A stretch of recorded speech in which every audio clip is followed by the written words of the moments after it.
What's up, KG? Magandang araw sa inyong lahat. Kamusta kayo? Kamusta ang paglaro niyo ng Atias Legacy?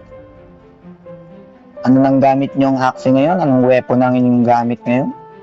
So, ang gagamitin natin ngayong araw na to ay Das na nakakano.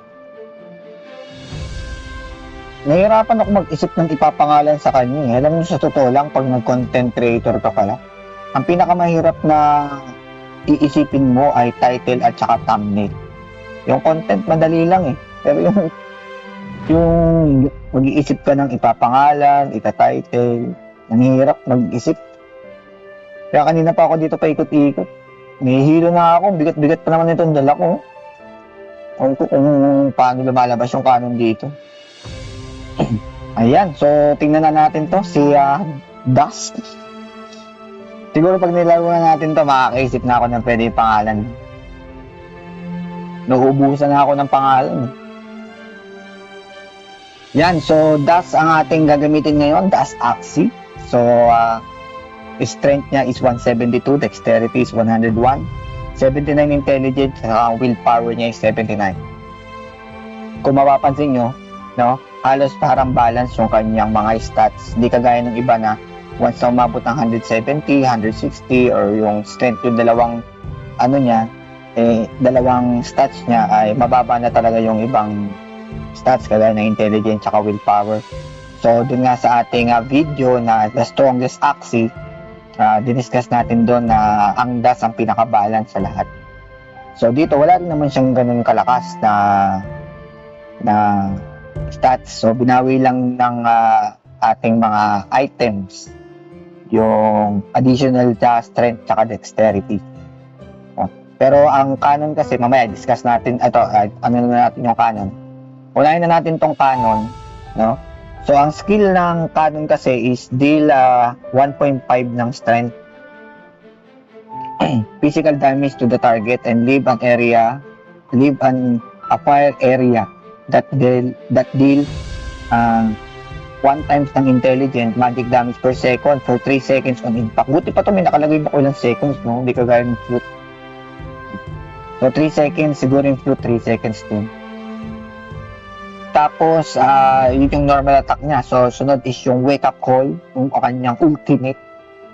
For a big shot, deal 5 times ng strength, damage, physical damage, and destroy environment on impact. So, destroy environment na to. No? So, akanting trunk cannon ay may additional attack, may strength percentage, may strength ulit additional. So, kaya medyo mataas ang strength natin. So, binawi lang natin sa gamit yan.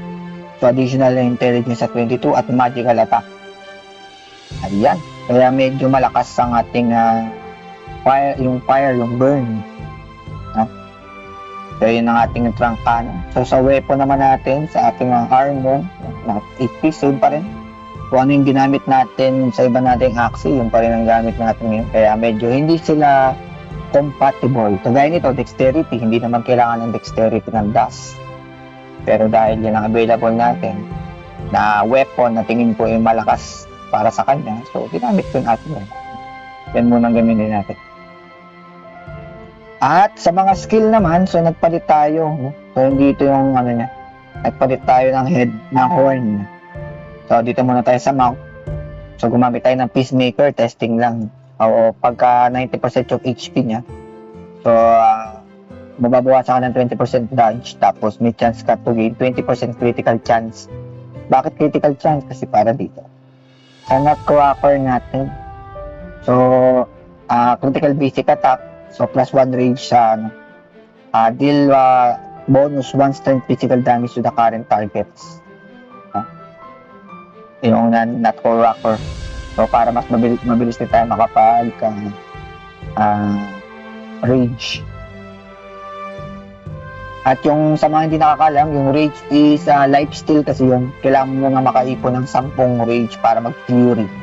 At kapag nakapag-fury ka na yun, lifesteal na siya habang pumupukol ka nag-regenerate ang iyong buhay. Then sumunod yung ating para sa ating back ay Timber. So, after being hit, pagkatapos daw mapukol, plus 2 physical and magical defense, up to 30 stacks. Ayan. So, So, additional kunat. Siyempre, kailangan din natin ng kunat. At yung Caterpillar na at gain 3 times strength shield, bonus 1 times shield for nearby enemy. So, shield naman itong isa. So, defense and shield. Meron tayo. So, testingin na natin yun ang ating dots.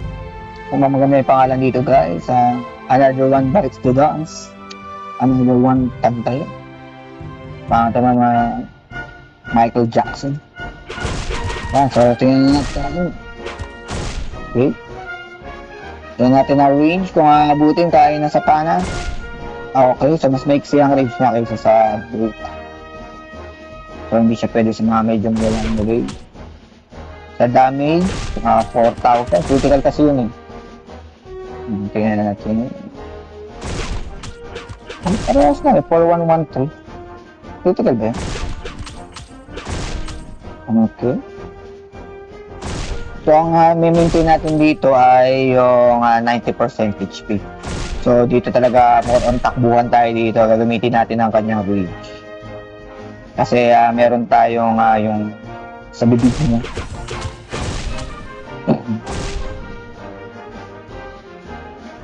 Hindi na Ayun, so may life steal na tayo. Kailangan natin mapapuno ang ating life para sa 90% at critical chance.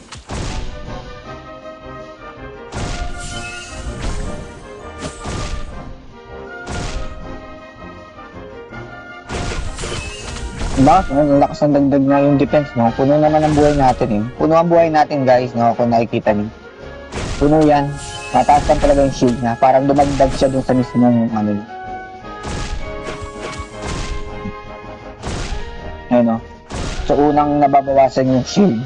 Pansin nyo yung kulay blue. Mas unang nababawasan yung shield mas at tinatamaan tayo, ayun, no?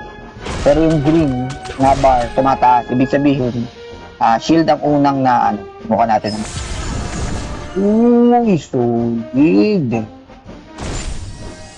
Yung bigla ka na lang mamamatay ng di mo alam, Parang solid yun. Pwede kaya ito sa boss? Subukan natin sa boss. Mukhang okay naman ito sa boss, mga guys. Ayun natin yun. Pag nag-live kill tayo, hindi na dadagdagan yung green. Dahil sa physical defense natin. So, kailangan lang tayo naka-reach talaga. So, control natin ang ating distance lagi sa mga kalaban kasi hindi tayo pwedeng matikitan Gaya nyo. Para ma-maintain natin at kung sakali matikitan tayo, meron pa rin tayong defense na maaasahan para tayo hindi makalayo. Siyempre, reach tayo. Kaya,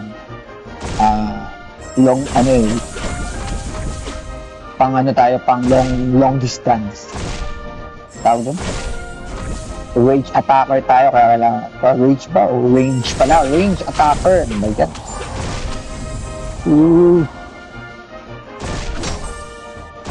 Okay, maganda yung pangalan dito. Nahirapan na ako mag-isip ng pangalan. Yun na, sabi ko, pag tayo nakuyog. Let's... Ay, ano yung tumira niya? Ano ba yun? Ayun, lifesteal natin. Ayun, ibig sabihin, mababa ng ating magical defense. Ayun na, so ito na. So buti nakapag-shield tayo. Tatakbo muna tayo, takbo. So naroon na tayo tumakbo ngayon guys. Hindi na kagaya nung mga una natin laro na puro na lang tayo. So,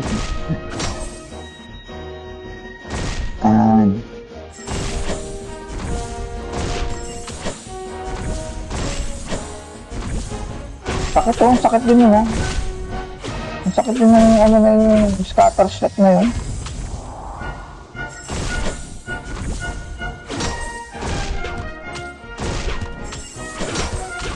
Sakit din yung damage din. Kaya naman itong action na to, wala akong may pangalan. Teka nga, labas muna tayo dito muna tayo Kaya tayo, may ang kalaban. Hindi pala, malakas pala yung kalaban. Wala tayo sa advantage yung pagkuyog Mahirapan tayo pagkuyog. So, muna tayo, regen muna. Bawi muna tayo, bawi. Tapos saka tayo bumomba, boom. Ay, ba't ganun? Hindi siya natagos, no? Hindi siya natagos, guys. So, hindi siya kagaya ng pana ng Kung sino lang nasa harap, doon na siya abot to sa likod ng damage. Ayun na, tamulitan natin na. Dapat tama yung ibon. Tamulitan naman yung ibon. Kasi hindi siya tumatago. Kasi kung sino una mabangga, yun na. Pero sulit din yung physical defense mo. Ano, yung defense at saka skill. Ano, ibig sabihin kayang-kaya niyang tangkuhin. At isa pa yun nga, diniscuss natin na dahil ito yung pinaka-balance sa tingin ko sa ngayon na Axie na gamitin yung dash. Kasi walang malakas, walang mahinang. So, ewan ko lang kung ibang weapon is pwede rin. Pero ang advantage kasi niya is strength ang pinakamataas niya sa lahat ng stats niya. So, tingin ko naman kaya binili ko na itong cannon kasi nahihirapan ako maghanap ng Axie na pwedeng paggamitan ng cannon. So, napaka-flexible ng dash. Kaya hindi mo talaga siya basta-basta mahuhulaan kung sino. Sino. Ba sinabi yung pin? Hindi mo basta-basta mahuhulaan kung ano yung pwedeng gamitin pala kasi ano siya, balance siya. Pero ewan ko lang kung sa mga matataas ng intelligence. Siguro ang kailangan lang pag-dash, maganda yung gamit mo. Aasa ka ngayon sa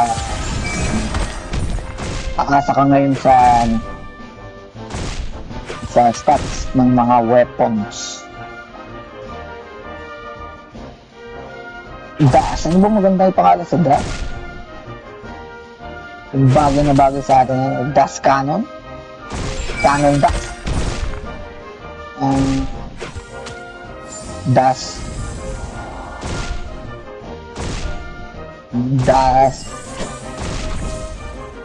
Ang naisip ko kasi nasa Breaking Bad, si Dash.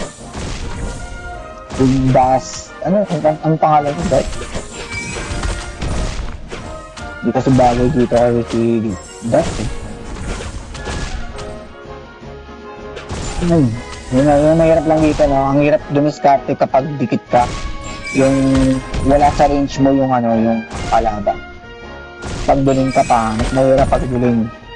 Di pa rin nawawala yung pagkaduling natin. Marunong na tayong tumakbo guys, pero duling pa rin. Oo, di ba? Galing. Sayang yung cooldown. Dapat lagi sa pool. Ay, isa lang yun, dong. Buti nakapatay pa. Muntik pa pampahiya. Muntik pa mapahiya.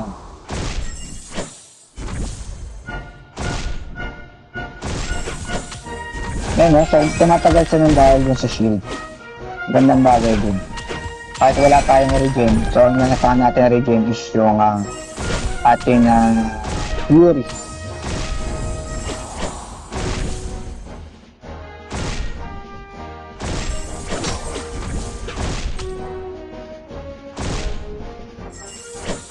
So dahil sa ating Fury, nakaka-regen tayo ng buhay. Nga lang yun nga, hindi gumagana yung ating critical chance yung sa dodge. Dahil mababa ang ating buhay. So regen muna tayo, kailangan muna natin yung buhay yan. So kung magagana na ulit ang ating critical chance, alang naka-Fury pa tayo, buwasan muna natin yung ating Fury. Okay siya, no? So pagdating sa survivability, okay siya. Combination ng mga shields. At least hindi na tayo nakabind sa ability. Try tayo ng ibang klase naman. So para sa akin, another naman pa. Siguro, ipo-consider natin kapag gumawa na tayo ng para sa akin ay ultimate Axie. Diba? Ipo-consider natin itong mga parts na to. Kayo, ano sa tingin nyo yung magandang Axie na gamitin? Anong build? Lalo na malapit na natin matapos natin, ma-review lahat ng Axie. Siguro na lang, yung mech, yung piece. Tapos, ano ba? Meron na tayong load eh. So, parang dalawa na lang ata ang kulang. Tsaka aqua. Dapat tayo.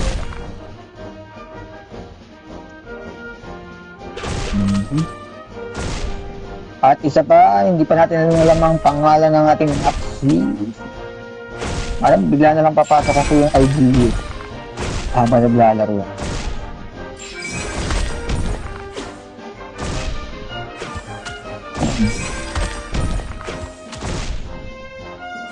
Okay din siya gamitin.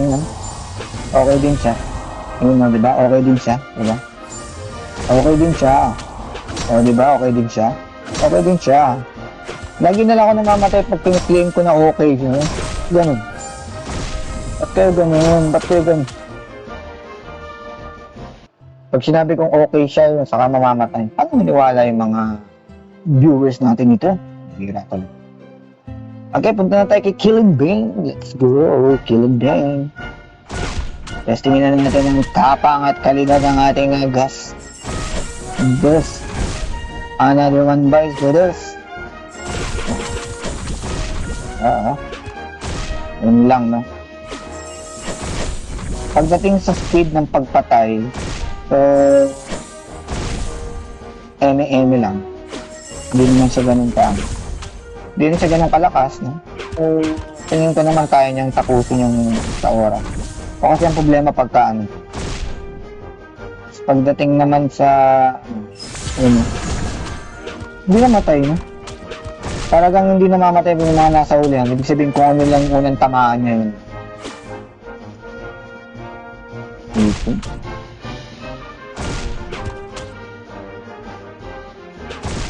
Wala pa tayo live stream?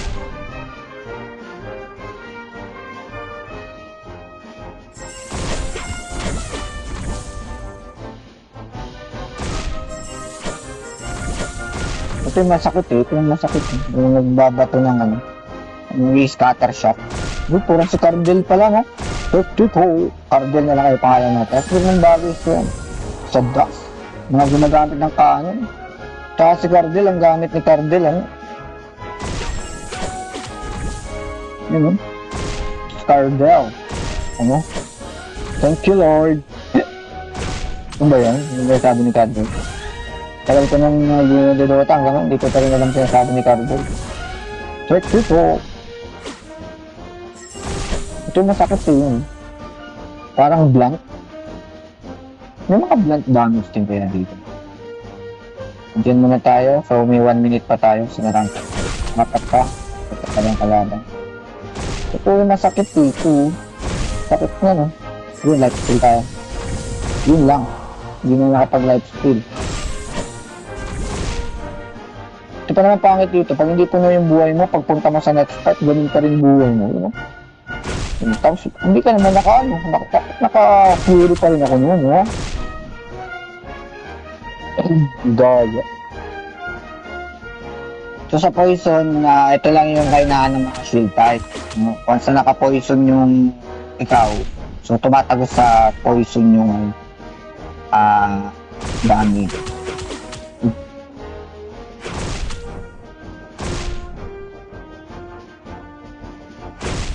Ooh. Ooh. Ooh.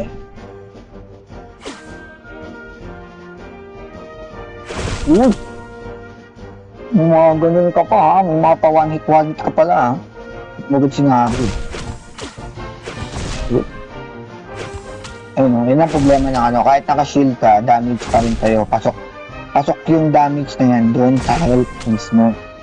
Hindi kagaya ng pagka poison yan.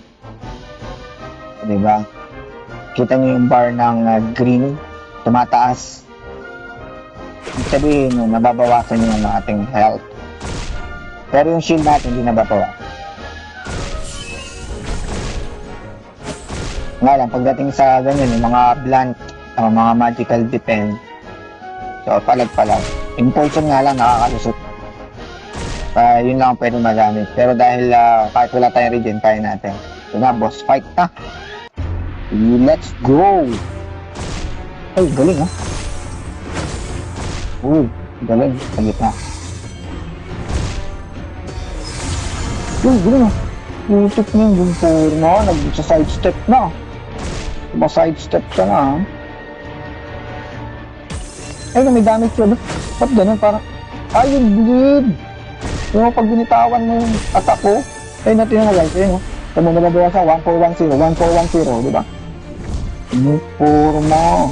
Pwede natin siya mapatay nang hindi sinasadya. Hindi pa naman siya ngalis ang pwesto. Yun. Galing, lumapit.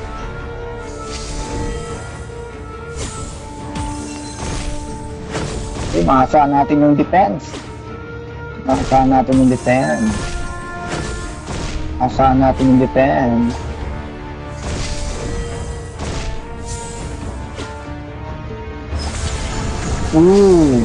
Wala lang.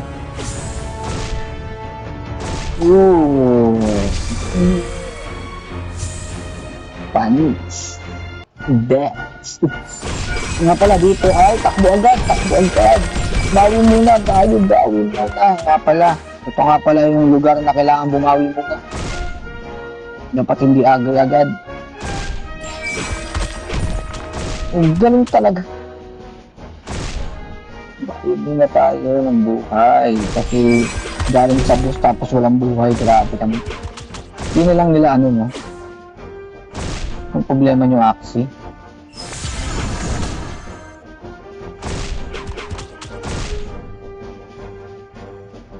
Tingnan muna tayo. Bakit yung doon? Yung battle type. Delikado daw yan yun. Sa amin, nung bata kami, once daw na may ganyan, mga butterfly, daw. Dumadalaw daw yung mga lola. Mga yan, ba't itong isa, Ba't ganito yung butterfly, Sino? At ano? Parang may kailangan tayo imbestigahan dito. Bakit may mga butterfly dito? Big deal, Big deal. Soko? Si Soko pala ito, Soko. Soko, investigative. Luto ka pa ba? Ito bang na Soko? Ay, si Gas Abelga. Yun na lang pala ipapangalan natin dito sa ating Das. Si Das Abelgas. Das Abelgas. Let's go, Das. Sino? At ano?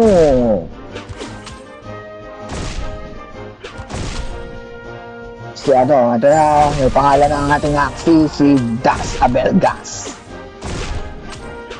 Walang maangas, Das Abelgas. Walang kinalaman sa kanon, pero pwede na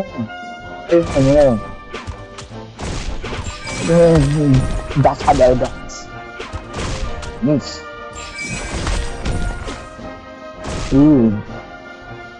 Diba? 32 seconds na lang. Naglaro ka kasi.